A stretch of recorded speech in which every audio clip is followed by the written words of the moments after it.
বলবেন ভক্তরা। শ্রীরামকৃষ্ণ কাদের কাছে প্রাণের দেবতা হয়ে ওঠে? তাই এই গানে লেখা আছে। আপনারা কথামৃত কতজন পড়েছেন? অনেকেই প্রায়। তো কথামৃত শুরুতে একটি শ্লোক আছে, আপনারা জানেন তো? যেখানে পাঠচক্র হয় সেখানে পড়া হয় সেটি ভাগবত থেকে, শ্রীমদ্ ভাগবত। কি সেই শ্লোক? তব কথামৃতম। আমি ইচ্ছে করে আপনার ওই লাইনটা বললাম। তব কথামৃতম কবি ভিদীরিতম কলমসাবম শ্রবণ মঙ্গলম শ্রীমদানন্দম গোবিন্দম দিয়ে পরিধানা। আমি আবার আপনাদের দিয়ে বলাবো। তব কথামৃতম। ভগবানের কথা তখনই অমৃত সমান লাগে যখন জীবন তপ্ত হয়ে ওঠে। যে মানুষ এই বেশ ভালো আছে তাদের জন্য ধর্ম জীবন নয়। তার কথা তখনই অমৃত সমান লাগবে যখন জীবন দাবদাহের মতো জ্বলছে। সংসারের সব কিছু থেকেও কি যেন একটা নেই যার জন্য সবকিছু খালি খালি লাগে। যেমন অনেক সুন্দর করে অনেক ব্যঞ্জন রান্না হয়েছে কিন্তু তাদের নুন পড়েনি। তাই সব কিছু আছে, সমস্ত দামি দামি দামি দামি যত মশলাপাতি সব দিয়েছি, কিন্তু এক ফোঁটা নুনের অভাবে পুরো তরকারিটা যেরকম বেশাল লাগে। আমাদের জীবনে যদি ভগবানের জন্য এই বোধ না তৈরি হয়, যে জীবনে সবকিছু আছে কিন্তু ভগবান নেই, সেই জীবন ব্যর্থ। শঙ্করাচার্য সেটাই গুরুর ক্ষেত্রে লিখলেন। গুরুরন্ধ্রে পদ্মে মনশ্চেন্নলগ্নম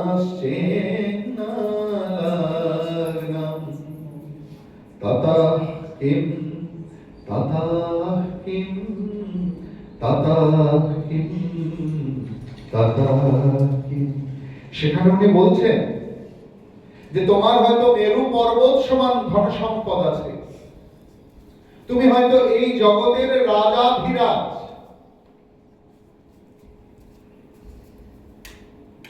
কিন্তু তোমার মন গুরুতে আছে কি? তোমার মনের মধ্যে কি ভগবত বাসনা এসছে? যদি সেটা না আসে থাকে তাহলে তুমি যা কিছু করো সব শূন্য। শূন্য তখনই মূল্যবান যদি কেউ চেক দেয়। সাধুদের তো প্রচুর কাজ করতে হয়, তো আমরা চেক পেয়ে থাকি। তো যখনই শূন্যগুলো বাড়তে থাকে মনে হয় যে না, দোতলা হবে, আর একটা শূন্য বাড়লো, আচ্ছা তাহলে এই পাশে পুকুরটা বাঁধিয়ে নেব, আর একটা শূন্য বাড়লো, সামনের রাস্তা দিয়ে মায়েদের আসতে বড় কষ্ট হবে। সুতরাং শূন্য যত বাড়ে আমাদের তত আনন্দ হয়, কিন্তু সেই আনন্দ এক লহমায় চলে যেতে পারে যদি বাঁদিকের একটা না থাকে। ভেবে দেখুন, চেক লেখা হচ্ছে অনেক শূন্য, কিন্তু বাঁদিকের ওই একটা লেখা ভুলে গেছে, তাহলে সেই চেকের মূল্য আছে কি? তাহলে যে জীবনে আমার সব কিছু আছে, আমার ধন সম্পদ মান সম্মান শিক্ষাগত যোগ্যতা পরিবার স্বামী পুত্র পৌত্র প্রপৌত্র সব আছে, এরকম বাড়িও আমি দেখেছি যেখানে ভগবান নেই। আর ভগবানের চরিত্র বড় বিচিত্র। ভগবান মায়ের মতো। মা কিরকম না, মাকে তো সংসারের কাজ করতে হয়, তাই বাচ্চার মুখে চুষি কাঠিটি দিয়ে আর বিভিন্ন খেলা ঝুমঝুম করে কোনটা বাজছে কোনটা নাচছে কোনটা কুঁদছে, আর মা ততক্ষণে বাসন মেজে নিচ্ছে, রান্না করে নিচ্ছে, উনুন নিভিয়ে নিচ্ছে, তার কারণ তাকেই তো সব করতে হবে। ভগবান শ্রীকৃষ্ণ আর অর্জুন নগর পরিক্রমায় বেরিয়েছে। ঘুরতে ঘুরতে ভগবানের বড় জল পিপাসা পেয়েছে। তো একটা রাজপ্রাসাদ দেখে অর্জুন বলল, চলো, গৃহস্থ কি জল চাইলে শুধু জল দেবে? নিশ্চয়ই একটু বাতাসা টাতাসা পাওয়া যাবে, তাহলে একটু সন্দেশ আদি মিষ্টান্ন পাওয়া যেতে পারে। ভগবান তো সদাই মুচকি হাসেন। গীতায় নিশ্চয়ই আপনারা পড়েছেন, 2য় অধ্যায়ের 10 নম্বর শ্লোকে সেখানে ভগবানের মুখের গরম দেয়া আছে, প্রহসন্নিব ভাব। ভগবান সর্বদাই মুচকি হাসছেন। আপনারা যদি এখানে শ্রীরামকৃষ্ণের ছবি দেখেন, সদা হাসি। তো ভগবান মুচকি হেসে বললেন, ঠিক আছে চলো। আর যে মুহূর্তে গেলেন, দারোয়ানকে সব বলে রাখা আছে।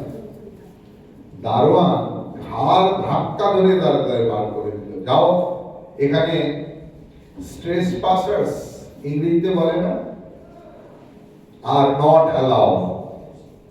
মজার গল্প বলি আপনাদের, সত্যি ঘটনা। বেলুড় মঠ থেকে উল্টো দিকেই যাওয়া যেত, জানেন, নৌকো করে। এখনো বোধহয় যাওয়া যায় কিনা জানি না। 2 টাকা করে ভাড়া লাগতো। আমি 2012 সালের কথা বলছি। আমরা যখন বরানগর যেতাম তখন ওই ফেরিঘাটে, আর সেখানে লেখা থাকতো সাধু, কুকুর আর পাগল 3 জনের ভাড়া লাগবে না। আমরা ডাক্তার দেখাতে যেতাম, ওখানে সুভাষ মহারাজ বলে একজন ডাক্তারবাবু ছিলেন বরানগর মঠে। তো তার কাছে আমরা ডাক্তার দেখাতে যেতাম ওই নৌকো করে গিয়ে। তো সেখানে এই বাড়িতেও এইরকমই কিছু লেখা ছিল। আর ভগবান শ্রীকৃষ্ণ কিছু দূর গিয়ে প্রার্থনা করলো, হে প্রভু, এদের আরো ধনরত্ন দাও, আরো সমৃদ্ধি দাও। অর্জুনের খুব ভালো লাগলো, অবাকও হলো।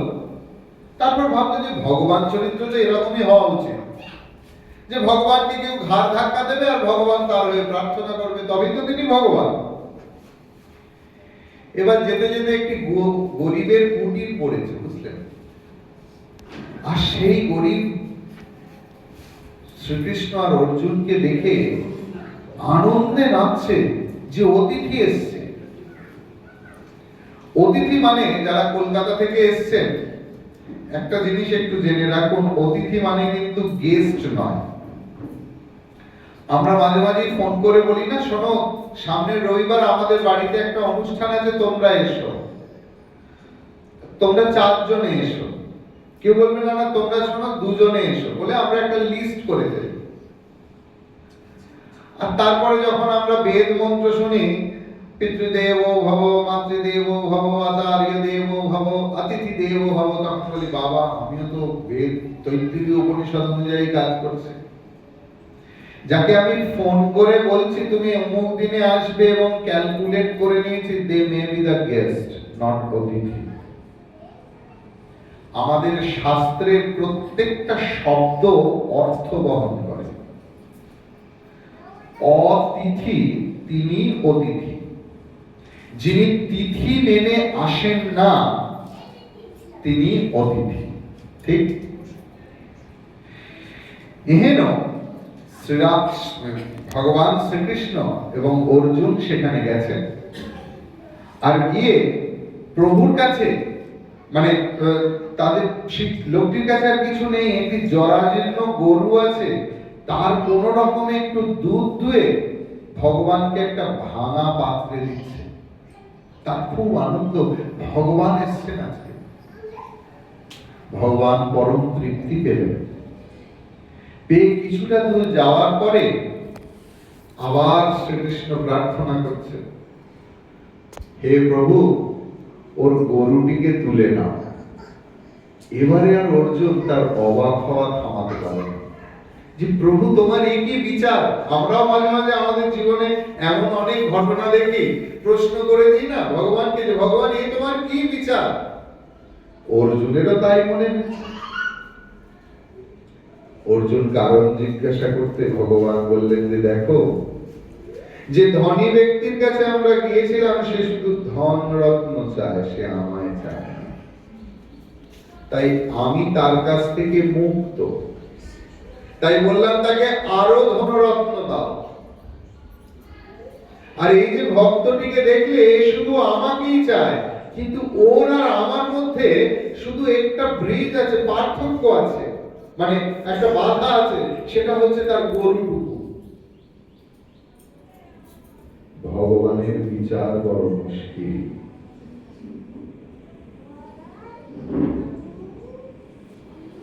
আমরা যারা রামকৃষ্ণ মঠের পরিমণ্ডলে বাস করি, তাদের কাছে শিব জ্ঞানে জীব সেবা একটা বহুশ্রুত বাক্য, তাই তো? আমরা সবাই শিব জ্ঞানে জীব সেবা, এবং রামকৃষ্ণ বিবেকানন্দ পিপাসু যারা, যারা নিরন্তর ঠাকুর মা স্বামীজির পরিমণ্ডলে থাকতে পছন্দ করি, তাদের কাছে যত্র জীব তত্র শিব।